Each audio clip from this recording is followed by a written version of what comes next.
Hello everybody. Hope everybody had a nice Christmas and a happy New Year to you all. The countdown is now on to the start of the 2022 season, and I'm sure, like myself, you're all looking forward to it. Can't come quick enough. I'm going to kick off the new year here by tying a muddler for you, an olive Bumble muddler. I love this wee fly. It's absolutely devastating. Works really well, especially in the Highlands. Cracking wee muddler pattern they have. So the hook that I'm tying on is hook-kamasan B175, size 12. I'm using olive uni thread, and I've just come down the shank of the hook there and touching turns, and I've caught on a piece of flat gold tinsel, and I'm going to use it to form a gold tag in the arse of the fly. So on the way down, you don't need to be too pernickety about your turns, but on the way back up, you need to make sure they're nice and overlapped, so as you're getting a nice gold finish in the tag. I'm just going to catch that in.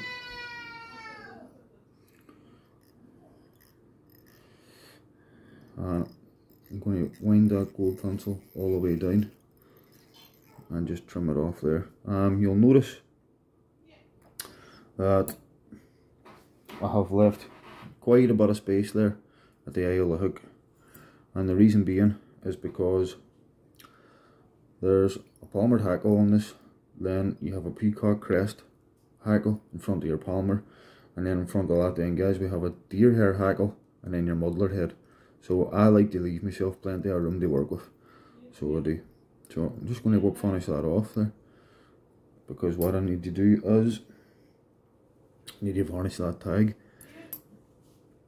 I'll just trim that away.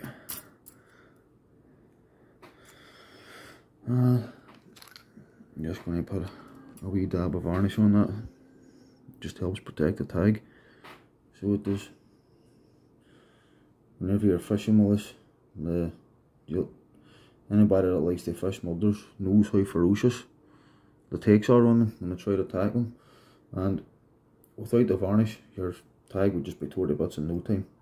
So it would. So the varnish just helps protect the tag. Don't get me wrong, eventually it does get tore to bits anyway, but the varnish just helps protect it that wee bit longer. So I'm going to set that to the side so as it can dry, and I have one sitting there dried and all already.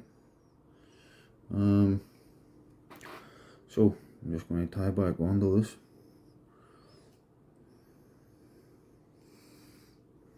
Trim that away there. I'm just on the halfway point, and what I'm going to do now is catch in a piece of gold wire. This is going to be the rub on the fly. So it is.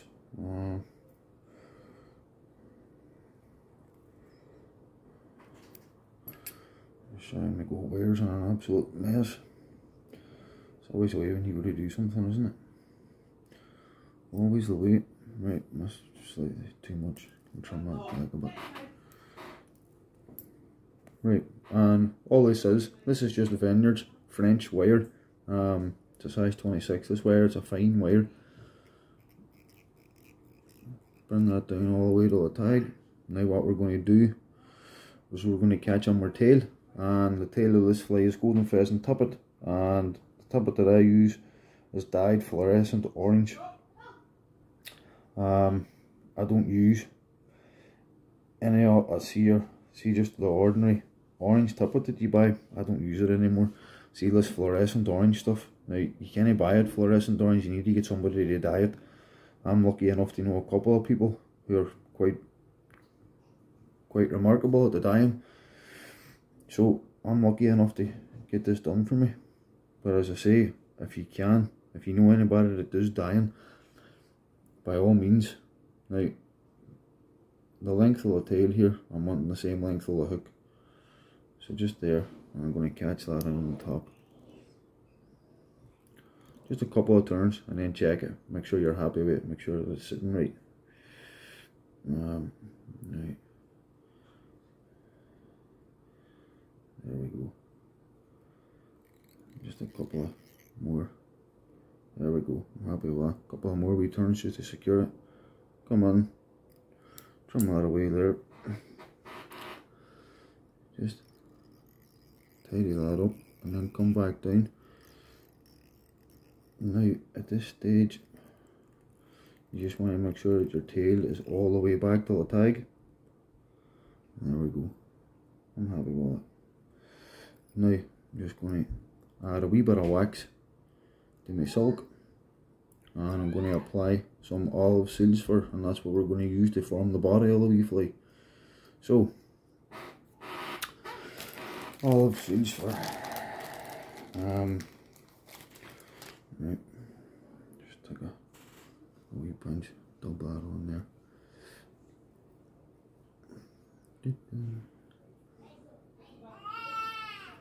For a size 12 hook, two small pinches between your finger and thumb and dubbed on the silk is usually more than enough. So it is more than enough. Right. And now, just in order to make sure, I like to hold the tail up so that it can actually see the tag, and then you can also use the seals for then just to close your tail. There we go, see? Just to close it right down and close to the tag as possible, just so that there's no gaps. Any excess, just come back a turn and then come back up.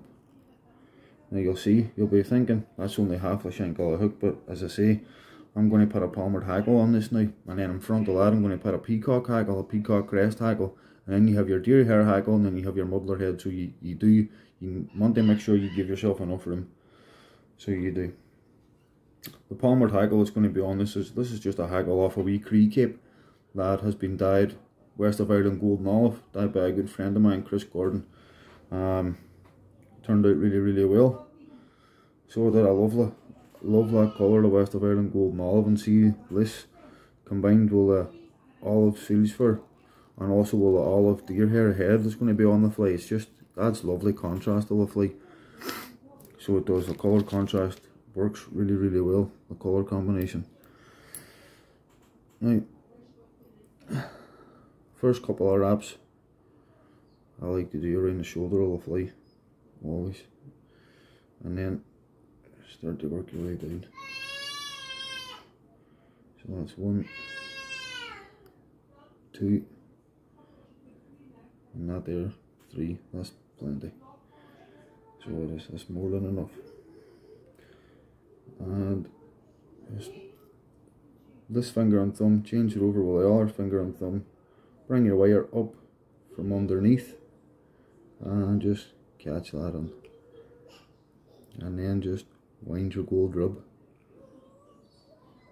through your palmered hackle, and that'll keep it nice and secure all the way up to the top. You'll notice, and I don't do this often, you'll never, anybody that knows me or follows my channel knows, very rarely do you see me using hackles that are actually proportioned to the size of the hook. But this is one of them rare occasions where I do it. It's more the colours that you're trying to get into this fly, because all the movement in this fly is going to come from your wee peacock crest feather. Now, before I trim away the excess here at the back, what I like to do is I like to just take a toothbrush to it. Take a toothbrush to that. Any fibres that might have been caught in with a rib on the way up, teases them all out. Plus what it also does is, see any of that, see that olive seals fur, teases the olive fibres out and the golden olive fibres. Just gives the fly a nice wee effect. I just like giving it a good wee roughing up. And we all know, guys, anybody that fishes for wild brown trout, sometimes the rougher the better. This has to be said, there's no doubt about that. You try and get this thought of having to tie picture perfect flies out of your head. It's not the case, guys. Sometimes, in fact 99% of the time, the rougher the better. And then just your excess. Come on, pinch the body of the fly and that'll just break away. Now, there we are. There we are. Now, this is the wee feather that I've been ranting and raving about. Look at all the size of that. That is a peacock crest feather. You see, in relation to the peacock neck feather, you'll see the difference here now. There you go. Look at the difference. The crest feather is so much smaller than the neck feather. But what I will say is, now this is a hard wee feather to work with. You'll see this now when I'm trying to tie this, and I'll be very surprised if I get this right first go. But let's hope so for the sake of the video. Right, I'm just going to catch it in on the side. No way. Gotta be kidding me.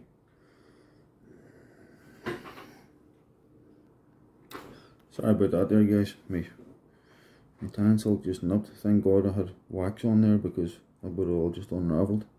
Just shows you the importance, how important it can be waxing your thread now and again, folks. If I hadn't had my thread waxed there, that would have been a total disaster. Now,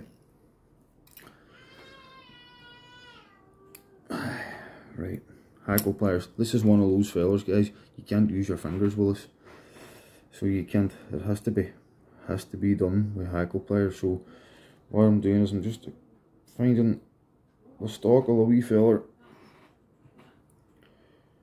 and now when I begin to wrap. Now you'll notice when I start to wrap this, you'll notice that it flares in an awful mess. Don't be too concerned about that. You can fix that once you tie off. All you need to be concerned with is just getting it wrapped. There we go. Now you'll not get a lot of wraps out of this either. 2, 3 at a max. But this one, just another one, just to be doubly sure. Right, and that's it caught in. Now I see the excess. I don't even trim the excess off. I tie the excess back in, because as I say, you want as much of these wee fibres as present in the fly as possible, and then tease it all back and tie it all down. There we go. I could maybe go back maybe another wee touch.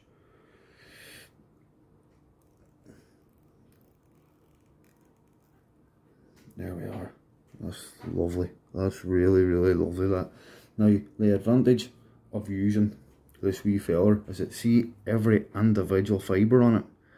It doesn't move as a full feather would, but each individual wee fibre moves independently in the water. And I only discovered this last season. So I was fishing Loch Ba, and I put this, and I tied all of bumbles with these wee feathers, and I put it in the water, and when I was pulling it through the water, I couldn't believe the way these wee fibres reacted with the water. It's like they all move independently of each other, and I tell you what, it drove the trout nuts. It really, really did. So now for your deer hair.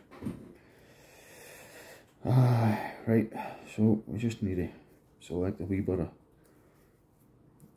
deer hair. The deer hair that I'm using is dyed olive, not bleached. I hate using bleached deer hair. It just doesn't spin the same in the hook. So I always use dyed. So I'm just going to take a generous piece. Alright, I'm going to trim all that away. So, and with the tips of the deer hair, what we're going to do is we're going to form another wee hackle. So that's about the length that I want, because I want these blue tips still showing. So I do. Plus you still want to see that movement in the water for them. So pinch that there. Right, I'm going to come over the deer hair with two loose loops.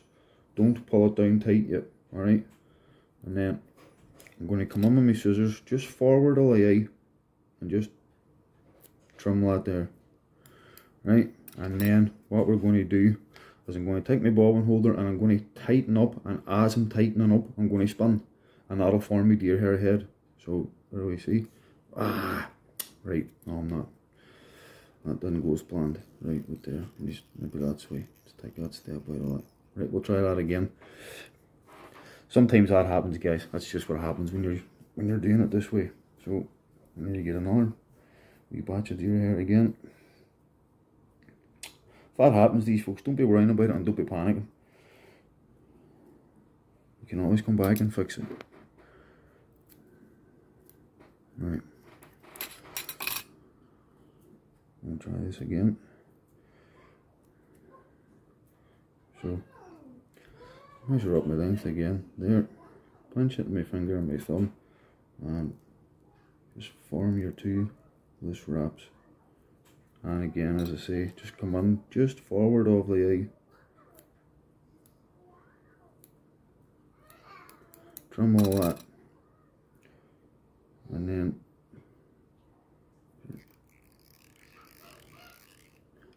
there we go. There you go. And that's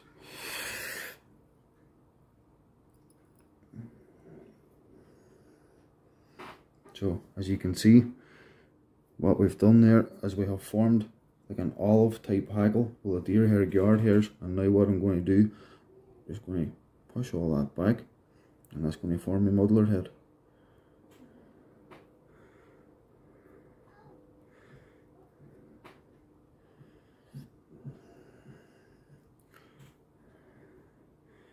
It's important to get it pushed back far enough so as that you can get a couple of wraps plus your whip finish and behind the eye of the hook.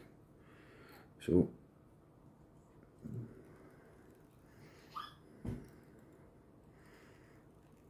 and don't be worrying. See, a lot of people out there are always really concerned with tying perfect muddler heads, and see, to be honest with you, it's a load of nonsense. Alright, a muddler is the reason that we tie muddlers is so as that they disperse water under the water when you're fishing with them. So you want them rough. You do want them a wee bit rough. It doesn't need to be nice and neat and perfect. I'm happy enough with that. So what I'm going to do now is just try and get a couple more wraps right in behind the eye, just to keep that nice muddler head nice and back. Just going to give my tying silk a wee rub of wax, and now I'm going to whip finish and behind the eye. So let me see, try not to catch any of the deer hair. Just make sure you're keeping it all back. One more, there we go. And because that's waxed, that'll stay nice and secure. Nothing need to worry about it slipping on you. So just come on, turn your silk away, and there we have it, folks. Sorry.